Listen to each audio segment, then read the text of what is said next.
and welcome again to another episode of You Can Get There From Here. I'm Dr. Joel Moore, Chair of the Department of Communication and Digital Media Production at the University of Central Missouri, and it's my pleasure every week to get to sit down and visit with some of our alumni.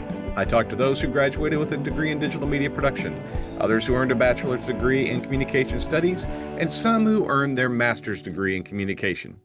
Today, we are sitting down with Megan Baker. Megan, great to have you on the show. Thanks for being here with us. How are you? I'm wonderful, Dr. Joe. How are you? I am doing just fine. I love that Dr. Joe. That feels good. I've always enjoyed that. Well, before we get going, let's talk about what brought you, where you from, what brought you to UCM, and what got you going into communication studies. So I am from Missouri. I say that just because I did grow up in the foster system. So I moved a bunch, but I definitely now more so call Columbia, Missouri home. My parents have now moved to Boonville, but I'm a Columbia girl through and through. It's where I graduated high school. So, I have a little piece of it in my heart, definitely.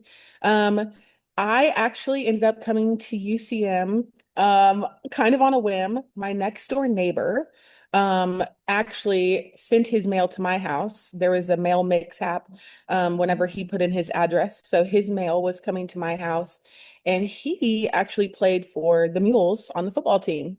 And so one day I was going over to his house and I was dropping off the mail and I asked his mom, I said, "Can I keep this magazine? Like, I'm looking for schools." And she was like, "Absolutely. He's not going to read that." And so I kept it and I looked at the magazine and I said, "Mom, we have to go here. Like, this school seems so homey." And mind you, I had visited, I think, three or four other schools. And when I stepped out of the car at the multi-purpose building, there was just something in the air. And I mean, immediately I said, "This is it." And my mom was like, "Megan, you've seen one building." Like, what do you mean? And I was like, "This is it, Mom. Like, I'm sure." And the rest of the day, we walked around campus and we got to meet professors. And at that point, it was Dr. Ambrose. So we met Dr. Ambrose, and as you do as a senior in high school, you have to buy a piece of merchandise. So I got my hoodie and that was it. I knew. And I was like, this is where I'm going. And from that moment forward, I said yes to UCM. They said yes to me, and the rest is history. Well, I won't ask what the other three schools were that you visited, but what was it? I mean, you said it felt homey and everything. What was it that UCM had over those other schools? So I went to during the school year Red Bag Day. So not over the summer. And the students were welcoming, the faculty was welcoming. Everyone used your first name, like it wasn't like, "Oh, that's just another person." And oftentimes when you are a red bagger, as we used to be referred to, I don't know if they still call them Red Oh Bag yeah, they're Days. still red baggers.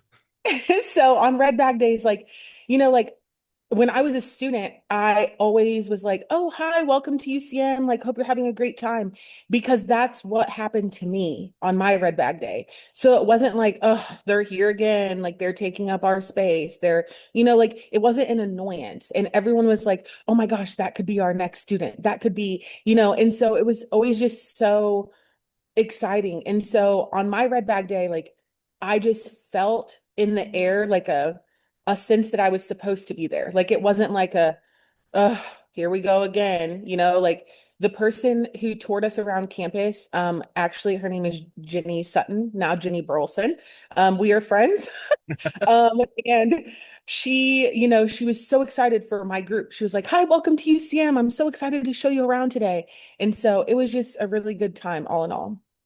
Well, I think those red baggers, they need to wear that with a badge of honor because it showed that you're making that commitment to yourself and to your future, that you're coming to campus, that you're doing the exploring, that you're going to try things out. I think that's a badge of honor. You ought to wear it that way. Right. You mentioned in there, and I don't think I knew this, that you grew up in the foster care system. So was having a campus that my wife and I have done a lot of work with foster care, and I know that foster kids, they need that sense of connection, that sense of belonging. Was that really the big seller for you? Was just that feeling that it's a family atmosphere here? It was. Growing up in the foster system, you are looking for that. You're looking for where is home? What is home? How do you define home? And so I had actually recently moved back to the foster parents that I had at the time.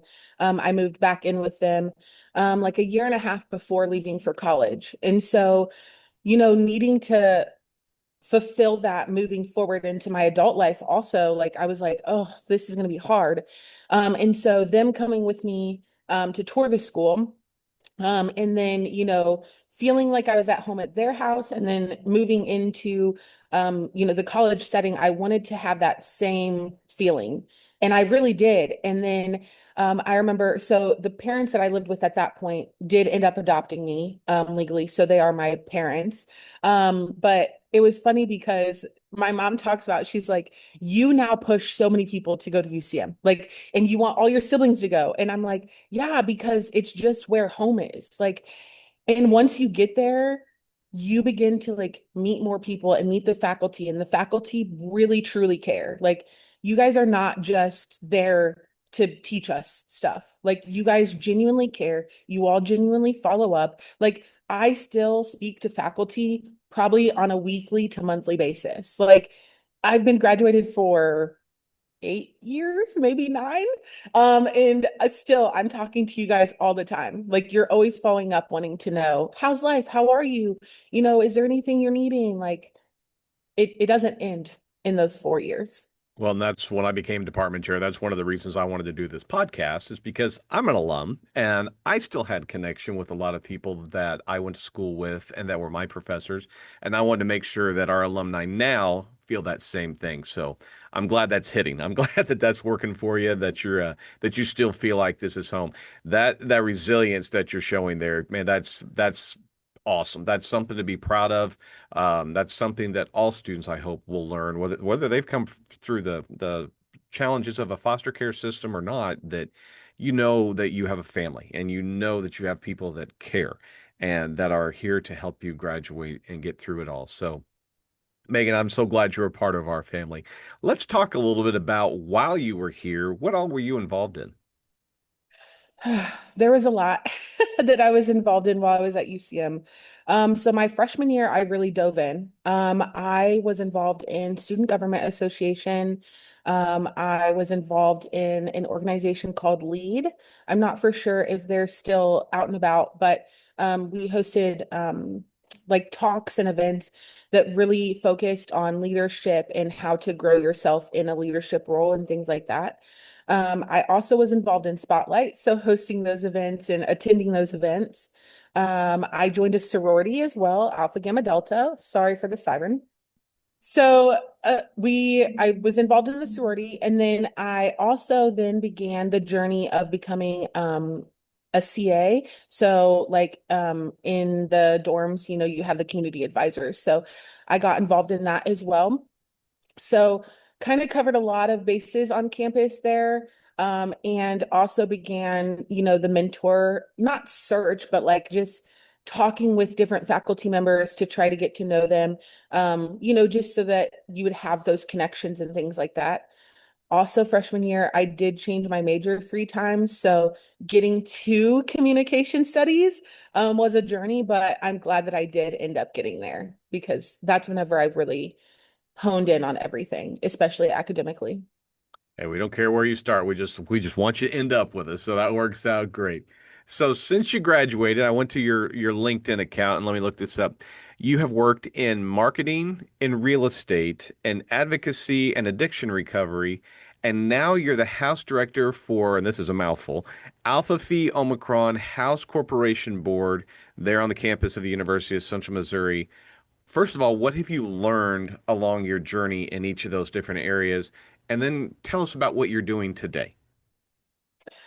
So, when I first graduated, I really didn't know what the journey was going to be. I did get an internship with Target. And let me just say to, everyone listening, especially if you are in school right now, do the Target internship. It's amazing. You will learn a lot about yourself, a lot about the retail side of things, and then they kind of let you hone in on whether you want to do like human resources or sales or, behind the scenes kind of thing. So do that internship. Um, I did that. And then after my internship, I was like, oh, wait, the internship's over, school's over, now what? And so I ended up moving home for a little bit, and my mom was a substance abuse counselor at the time, and so they needed techs. And so that's kind of how I started my journey, working alongside people with addiction, um, recovery and disorders, things like that. So that's where I kind of began that advocacy. And then I just did that part-time for a short while, until I found my way back to the Berg. And I worked in real estate there at the time was Campus Evolution Villages, now called Diamond Club Apartments, right up the hill from the baseball field. And I loved it. I started in leasing and marketing, where I got to host events for the residents. I got to really talk to them, and bring them in. And I tried to make CEV/Diamond Club a home. I wanted those residents to know, like, hey, we're here for you. It doesn't matter whether you're from, Jefferson City, so what, 50 minutes away, or if you're from California. I want you to feel like you're home when you're in the Berg. I want you to be able to come here and, talk to us about whatever the needs are. And so doing that, I was there for 3.5 years in leasing and marketing, and then moved into an assistant property manager role. And during that time, I got to be a part of my community and joined a church and things like that. So I was able to really make Warrensburg my home, until I moved back home to Columbia. Um, and that's where I jumped back into the addiction recovery realm. I loved it. I worked at a women's treatment center. So I got to empower women all the time. And as a girl's girl, like, what better job could you have? And so I loved that side of things. But I did miss, being able to make people feel like home, because in addiction recovery, it's very cut and dry. Like, they come in, you work them through that system for typically 24 to 30 days. And then after that, you hopefully don't see them again. Sometimes you do, but hopefully not. And so, oftentimes it's like, hello, let's do this, goodbye. And that's that. And so, as rewarding as the job was, it just wasn't fully fulfilling. Um, and so I began my search for another journey, about a year and a half after I started that job. So then I landed here at the Alpha Phi House at the University of Missouri, and I can say that this job is amazing. I say that this job, even on bad days, does not even begin to touch a bad day at another job. Like, the bad days are just so easy.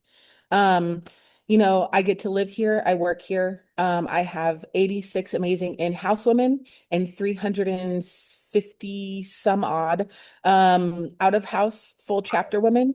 So I am touching the lives of ladies every single day, getting to know them, having them come into the house. I make the house feel like a home.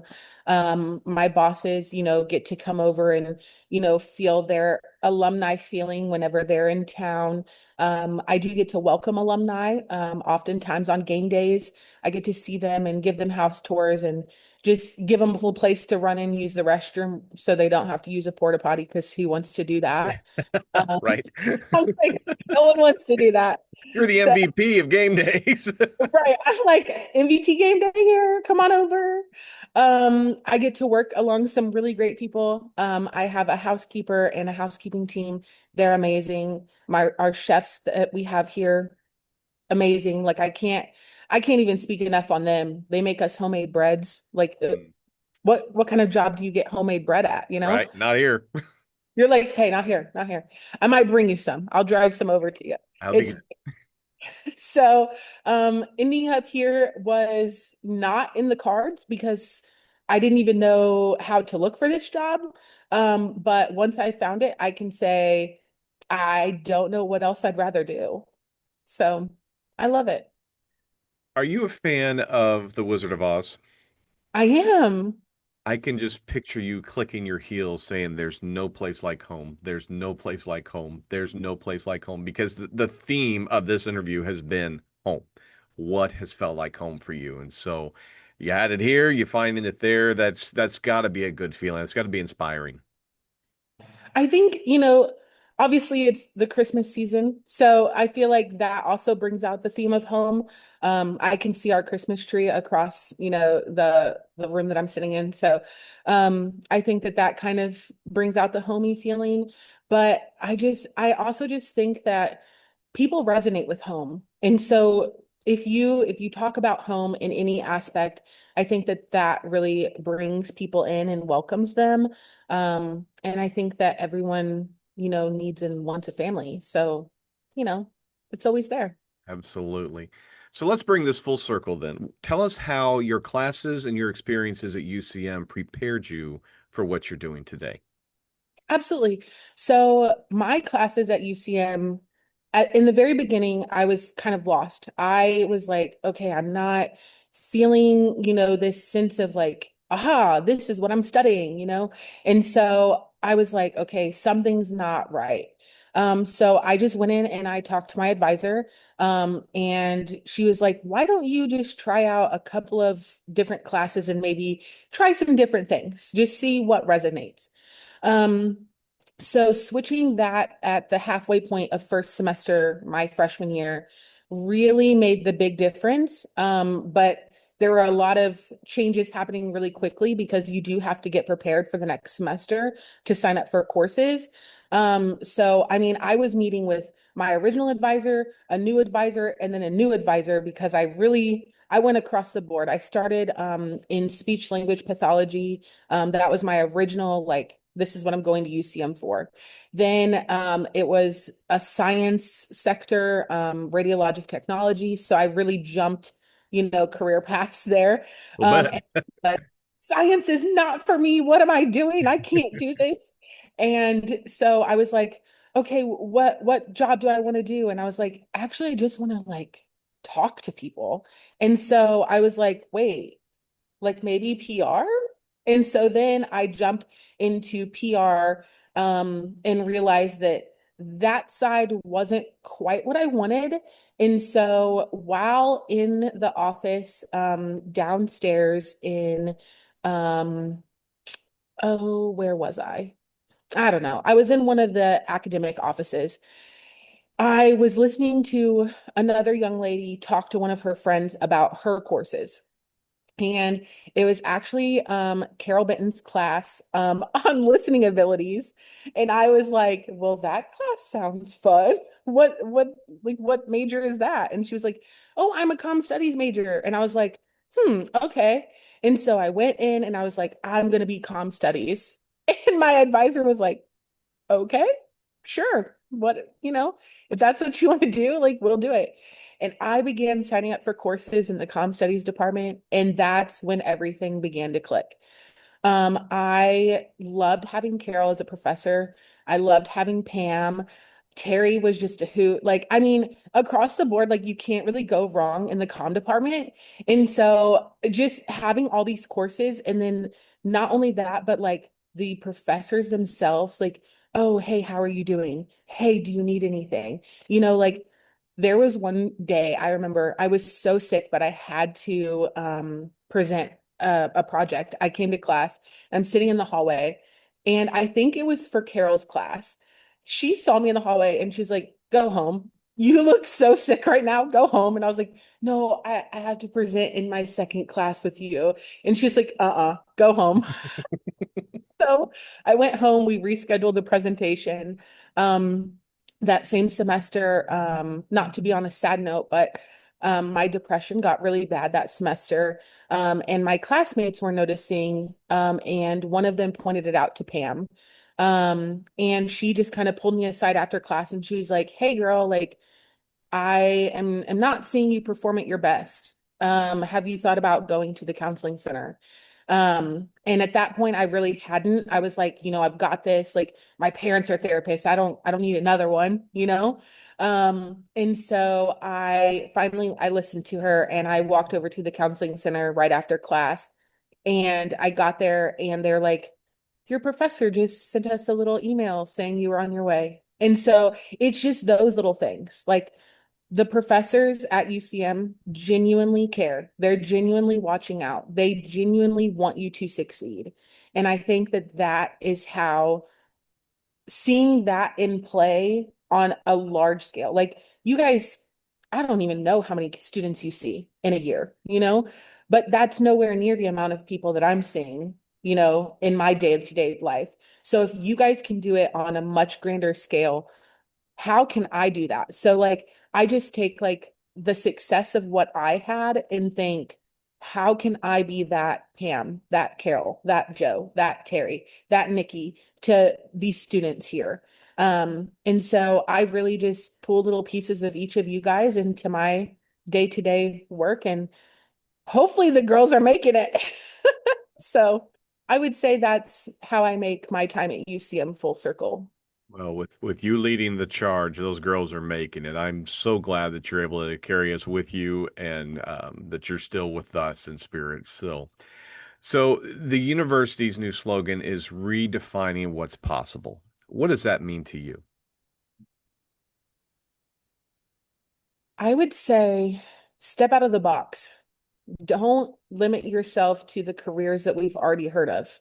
We've heard of a marketer, we've heard of a leasing agent, we've heard of, all of these things, but have you ever heard of a house director?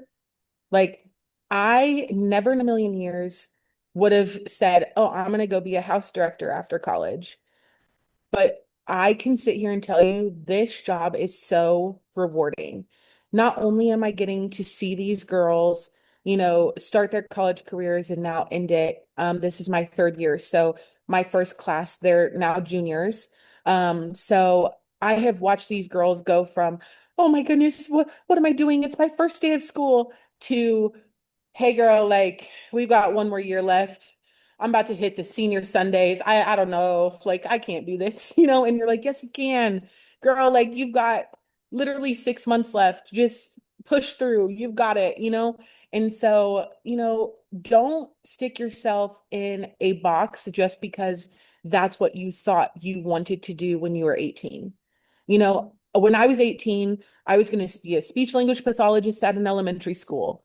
I'm 31 and I'm nowhere near doing that, but I am getting to make a difference every single day in the lives of students. And I am helping them, learn different situations, whether it's how to address an envelope or how to write a check. It could be anything. Sometimes it's as simple as, hey, how do you change the toilet paper roll? You know, I didn't know that people hadn't done that yet, but hey, some people live very different lives than I do, Joe. So you have to be prepared for all kinds of questions. So I think it's just step out of the box. Don't necessarily limit yourself just because you thought that that was the path that you were going to go down. Just let yourself see different sides of things. And that's the second reason I wanted to do this podcast to reconnect with our alumni, but then also to hear your stories of what you're doing today because there are so many possibilities. That's the thing I love about a communication degree is, and you can do any of them with that communication degree. You just learn what that specific job is on the job, but you need to know how to communicate, how to think critically, how to lead, how to work in groups. And there are so many possibilities. I'd never heard of a house director, had no idea what that was. So whenever I saw that with your bio, I'm like, yeah, I'm going to have her on the show. So glad you made it. Glad we were able to get this work together. Final question. What advice, and it's kind of two parts, what advice would you have for a current UCM student studying communication? What advice would you have for somebody who is thinking about coming to UCM to study communication? My advice for a current student is to utilize your professors to your advantage. They want to help you, and you have to be willing to let them. Like for a long time at the beginning, I didn't want to go to the professors. I was like, they have stuff to do. They've got lives. They don't care about me. But more and more, like they reached out more. Hey, like, how's that paper coming? Haven't, gotten that yet. How's it going? Oh, I'm seeing, you might need this here or there. And so you guys wanted me to be involved. You wanted my success because at the end of the day, that's your success too. Yep. And so I had to be like, hey, you know what? You're right. I am going to go to that office hour. I am going to grab that coffee. I am going to go and, ask questions about this paper or this really big project. In small groups and teams, you've got a really long paper to write at the end of the semester. I think it's like 15 pages or something. And I was like, no, there's no way I'm getting through that. And all of the time, Pam was like, hey, I've got office hours open. Hey, I've got time here. And you just go to those office hours, you make the time. The professor has that time set aside for you. Utilize it. Don't think that they don't want you because they do. They Yep. want you to succeed. Yep. And for an incoming student, I would say first semester, don't overwhelm yourself and don't feel stuck.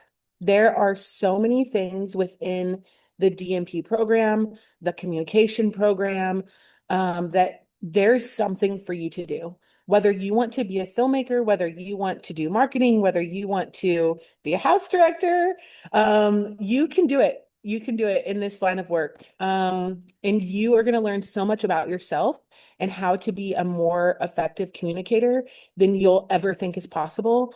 And I promise you, you will make stronger connections because of the program that you're choosing to go into. Well, that's great advice, Megan. I'm glad that you were here to experience all that. I'm glad you were here to share it with us to make us better. And you're absolutely right. We don't get paid just to come in and teach classes. We're paid to help students, whether that is being a listening ear, whether that is giving that gentle nudge, whether that is giving that kick in the seat of the pants every once in a while to get you moving. But we're cheering for you. We're wanting you to succeed. I always like to say we don't want you to come to UCM. We want you to graduate from the University of Central Missouri. You're the living embodiment of that. You did it. You battled through some adversity, came out on top and flourishing today. And we are so proud of you, Megan. Thank you so much for being here. Keep doing what you're doing. Thanks, Dr. Joe, for having me. Hopefully, we'll get to chat again soon. Absolutely. And thanks all of you for being here today. Remember, you can catch every episode on our YouTube channel through the UCM Media Network. That's youtube.com/UCMMN. You can also listen on Spotify. Special thanks to Jake Mager again for creating our theme music for us. As always, this is Dr. Joe Moore reminding you, you can get there from here. Have a great day.